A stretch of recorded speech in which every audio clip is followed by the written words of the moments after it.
नमस्ते दोस्तों, आपका स्वागत है मेरे चैनल धार्मिक एवं पौराणिक कथाओं में। मैं आज फिर से आपके लिए लेकर आई हूँ एक और नई कथा। आज मैं आपको सुनाऊंगी सत्यनारायण की व्रत कथा का पहला अध्याय। तो चलिए शुरू करते हैं। बोलो सत्यनारायण भगवान की जय। बहुत समय पहले की बात है। सर्वशास्त्र ज्ञाता श्री सूत जी से हजारों की संख्या में ऋषि मुनिगण मिलने पहुँचे। वहां पहुंचकर सभी मुनियों ने सूत जी को नमन किया और पूछा, हे परमपिता, कलयुग के समय में ईश्वर की भक्ति के लिए मनुष्य को क्या करना होगा? कलयुग में उन्हें मोक्ष की प्राप्ति कैसे होगी? हे प्रभु, कृपया आप हमें किसी ऐसे तप के बारे में बताएं जिसे करने से मन की मुराद पूरी होने के साथ ही पुण्य की प्राप्ति हो जाए।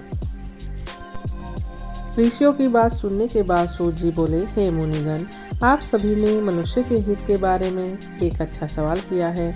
मैं आप सभी को एक ऐसे व्रत के बारे में बताऊंगा जिसके बारे में खुद लक्ष्मीपति ने नारद मुनि को बताया था। आप सभी इस व्रत को ध्यानपूर्वक सुने। एक बार नारद मुनि दूसरों के हित की अभिलाषा के लिए कई लोगों के भ्रमण पर निकले। इस भ्रमण के दौरान घूमते घूमते एक दिन वह मृत्यु लोक यानी धरती पर पहुँचे। यहाँ नारद मुनि ने देखा कि सभी मनुष्य अपने कर्मों का फल भोग रहे हैं। इसके कारण सभी दुख से पीड़ित हैं। यह देख उनके मन में एक सवाल आया कि ऐसा कौन सा उपाय निकाला जाए जिसका पालन करने से मनुष्य के दुखों का अंत किया जा सके। अपने इस सवाल को लेकर नारद मुनि विष्णु लोक पहुंच गए। वहां उन्होंने भगवान नारायण की आराधना की। प्रार्थना करते हुए मुनि बोले, हे प्रभु, आप तो सब शक्तिशाली हैं, आपका कोई अंत नहीं है। आप सभी भक्तों के कष्ट को दूर करते हैं, आपको मेरा प्रणाम है। नारद मुनि की यह बातें सुनकर भगवान विष्णु प्रकट हुए और कहा, हे नारद मुनि, आपके मन में ऐसा कौन सा सवाल है जिसके लिए आप यहाँ पधारे हैं? परमपिता विष्णु की बात सुनकर नारद मुनि बोले, प्रभु, मृत्यु लोक में जो मनुष्य अपने कर्मों के दुख झेल रहे हैं, भगवान, आप अगर मुझ पर तनिक भी दया करते हैं तो कृपा करके मुझे बताइए कि मानव ऐसे कौन से काम करे जिससे उन्हें इस दुख से मुक्ति मिल सके। विष्णु भगवान ने जवाब दिया, कहा, हे मुनि, मानव जाति की भलाई के लिए आपने एक अच्छा सवाल किया है। मैं आपको वह बात बताऊंगा जिसका पालन करने से मनुष्य का मोह से नाता छोड़ सकता है। इतना कहने के बाद भगवान विष्णु ने व्रत के बारे में बताना शुरू किया। उन्होंने कहा, स्वर्ग और मृत्यु दोनों लोकों में एक ऐसा व्रत है जिसे करने से पुण्य की प्राप्ति हो सकती है। उस व्रत का नाम है श्री सत्यनारायण भगवान की पूजा। इस व्रत को पूरे विधि विधान से जो भी करेगा उसे सुख और मोक्ष की प्राप्ति होगी।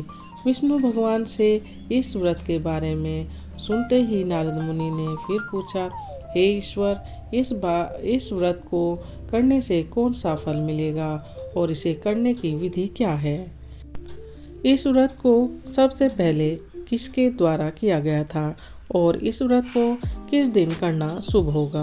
प्रभु, आप इन सभी सवालों के जवाब दें। नारद के सवालों का जवाब देते हुए भगवान विष्णु कहते हैं, दुखों को दूर करने वाले इस व्रत को करना बहुत आसान है। इसको करने के लिए मनुष्य को पूरी भक्ति से शाम के समय ब्राह्मणों के साथ श्री सत्यनारायण भगवान की पूजा करनी होगी। इसके लिए सबसे पहले भोग तैयार करना होगा। भोग के लिए दूध, केला, घी और गेहूं के आटे को 1/4 भाग में लेना होगा। गेहूं नहीं है तो इसकी जगह साठी के आटे का उपयोग किया जा सकता है। फिर शक्कर और गुड़ सहित सभी खाने योग्य पदार्थों को मिलाकर भगवान को भोग लगाना होगा। व्रत करने वाले को भजन कीर्तन का आयोजन करना होगा। भक्ति में लीन होकर भगवान सत्यनारायण की अर्चना करनी होगी। इसके बाद व्रत रखने वाले को ब्राह्मणों और सभी परिवारजनों को भोजन कराना होगा। इसके बाद व्रत रखने वाला खुद भोजन करेगा। इस तरह पूरी विधि के साथ सत्यनारायण भगवान की पूजा करने से मनुष्य की हर इच्छा पूरी हो सकती है। साथ ही यह कलयुग में मोक्ष प्राप्त करने का एकमात्र सरल उपाय है।